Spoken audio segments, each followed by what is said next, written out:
Homeopathy চিকিৎসা সেবা গ্রহণ করুন, সুস্থ থাকুন। পুরো ভিডিওটি দেখুন, ভালো লাগলে লাইক শেয়ার করুন। মাইগ্রেনের যন্ত্রণাটা যে কি তা শুধু যার হয় সেই বোঝে। তো এই অসহ্য ব্যথা থেকে মুক্তি পেতে অনেকে কিন্তু প্রাকৃতিক আর পার্মানেন্ট একটা সলিউশন খোঁজেন। আজকের এই আলোচনাতে আমরা ঠিক সেরকমই একটা পথের কথা বলবো, যেখানে আপনার মাইগ্রেনের জন্য চিকিৎসাটা হবে একেবারে আপনার লক্ষণের উপর ভিত্তি করে। বেশ ইন্টারেস্টিং, তাই না? চলুন তাহলে শুরু করা যাক।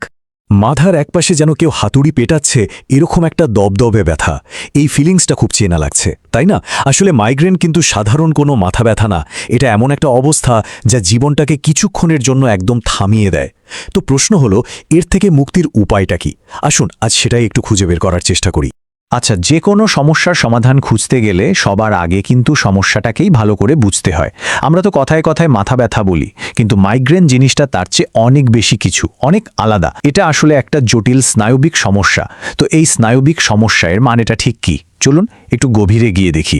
দেখুন, ব্যাপারটা তাহলে কি দাঁড়াচ্ছে। মাইগ্রেন কিন্তু শুধু একটা ব্যথা না, এটা ব্রেনের ভেতরে ঘটে যাওয়া একটা ঘটনা, একটা নিউরোলজিক্যাল ডিসঅর্ডার। এতে হয় কি, মাথার রক্তনালীগুলো ২৪ ঘন্টারও বেশি সময় ধরে সরু হয়ে থাকে, আর তার ফলেই হয় সে অসহ্য ব্যথাটা। শুধু তাই না, এর সাথে যোগ হয় বমি বমি ভাব, আলো বা শব্দ একদমই সহ্য করতে না পারার মতো কষ্টকর সব লক্ষণ। তো এই যে এত জটিল একটা সমস্যা, এর সমাধানটা কি হতে পারে? আমাদের একটা প্রাকৃতিক নিরাময়ের পথের দিকে নিয়ে যাচ্ছে, আর সেটার নাম হলো হোমিওপ্যাথি। চলুন তো জেনে নেওয়া যাক এই পদ্ধতিটা ঠিক কীভাবে কাজ করে। ব্যাপারটা খুব সহজভাবে বললে, হোমিওপ্যাথি প্রকৃতির ভেতর থেকেই এর শক্তিটা নেয়। মানে এর ওষুধগুলো তৈরি হয় গাছপালা, খনিজ পদার্থ বা অন্যান্য প্রাকৃতিক উপাদান থেকে। ঠিক এই কারণেই মাইগ্রেনের মতো ক্রনিক বা দীর্ঘস্থায়ী সমস্যার জন্য এটাকে একটা সেফ আর ইফেক্টিভ অপশন হিসেবে ধরা হয়। আর এখানেই কিন্তু হোমিওপ্যাথি সবচেয়ে ইন্টারেস্টিং হয়ে ওঠে, কারণ এটা এক সাইজ সবার জন্য ফিট এই থিওরিতে চলে না। বরং এখানে পুরো ফোকাসটাই থাকে মাইগ্রেনের ছোট থেকে ছোট খুঁটিনাটি লক্ষণের উপর। মানে আপনার মাইগ্রেনের ধরন অনুযায়ী আপনার জন্য সঠিক ওষুধটা খুঁজে বের করা হয়। অনেকটা আমাদের আঙুলের ছাপের মতো, বুঝলেন? একদম পার্সোনালাইজড একটা অ্যাপ্রোচ। একটা উদাহরণ দিলে ব্যাপারটা আরও পরিষ্কার হবে। এই স্লাইডটার দিকে একটু তাকান। ব্যথাটা কি মাথার বাম দিকে হচ্ছে নাকি ডান দিকে? দেখুন, এই সামান্য একটা পার্থক্যের জন্যই কিন্তু প্রতিকার দুটো সম্পূর্ণ আলাদা হয়ে যাচ্ছে। স্পিগেলিয়া আর স্যাঙ্গুইনেরিয়া। বাহ, এটাই হলো একদম পিন পয়েন্ট করে লক্ষণ ধরে চিকিৎসা।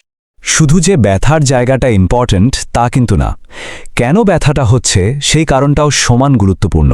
যেমন ধরুন, কারোর মাইগ্রেন শুরু হয় হজমের গণ্ডগোল থেকে, আবার কারোর হয় প্রচণ্ড শারীরিক ক্লান্তির পর। আর দেখুন, কারণটা যেই পাল্টে গেল, সাথে সাথে প্রতিকারটাও কিন্তু পাল্টে গেল। নাক্স ভূমিকা থেকে অ্যাপিফেগেস। দারুণ না ব্যাপার? এই অ্যাপ্রোচটা যে কতটা ডিটেইলড তার আরও কয়েকটা উদাহরণ এখানে দেয়া আছে। যেমন মাইগ্রেনের অ্যাটাকটা কি খুব হঠাৎ করে আর তীব্রভাবে আসে? তাহলে হয়তো বেলেডোনা কাজে দেবে। আবার ধরুন, ব্যথার সাথে কি চোখে ঝাপসা দেখছেন বা চোখের সামনে কিছু ভাসছে বলে মনে হচ্ছে, তার জন্য কিন্তু আলাদা প্রতিকার আছে। এমনকি রোদে গেলে ব্যথা বাড়ে কিনা সেটাও একটা ফ্যাক্টর। মানে কোনো কিছুই বাদ দেয়া হয় না। আচ্ছা, হোমিওপ্যাথি তো একটা উপায় হলোই, কিন্তু পাশাপাশি আরও কিছু সাপ্লিমেন্টারি বা পরিপূরক প্রাকৃতিক উপায়ের কথা বলা হয়েছে। এগুলো কিন্তু মাইগ্রেনের কষ্ট কমাতে বেশ সাহায্য করতে পারে। চলুন এক ঝলকে সেই অপশনগুলো দেখে নেওয়া যাক। এখানে দেখুন, 4টে বেশ কাজের প্রাকৃতিক সাপ্লিমেন্ট আর অভ্যাসের কথা বলা আছে। যেমন ম্যাগনেসিয়াম, দেখা গেছে এর ঘাটতি হলে মাইগ্রেন বাড়ে। আবার ভিটামিন B2 মাইগ্রেন ফিরে আসার প্রবণতা কমায়। এছাড়াও আকুপাংচারের মতো প্রাচীন পদ্ধতি আর পেপারমিন্ট বা ল্যাভেন্ডারের মতো এসেনশিয়াল অয়েলও কিন্তু ব্যথা কমাতে বেশ কার্যকর হতে পারে। এত সব আলোচনার পর আমরা কিন্তু সেই ঘুরে ফিরে একটা জায়গাতেই আসছি, আর সেটা হলো নিজের মাইগ্রেনকে ভালোভাবে জানা। কারণ সত্যি বলতে, কার্যকর সমাধানের চাবিকাঠিটা কিন্তু আপনার নিজের কাছেই আছে। কোন জিনিসটা আপনার মাইগ্রেনকে বাড়িয়ে দিচ্ছে, সেই ট্রিগারগুলো খুঁজে বের করাটাই কিন্তু সবচেয়ে জরুরি কাজ। এই টেবিলটা দেখুন, কি সুন্দর করে সম্ভাব্য কারণগুলোকে ভাগ করা হয়েছে।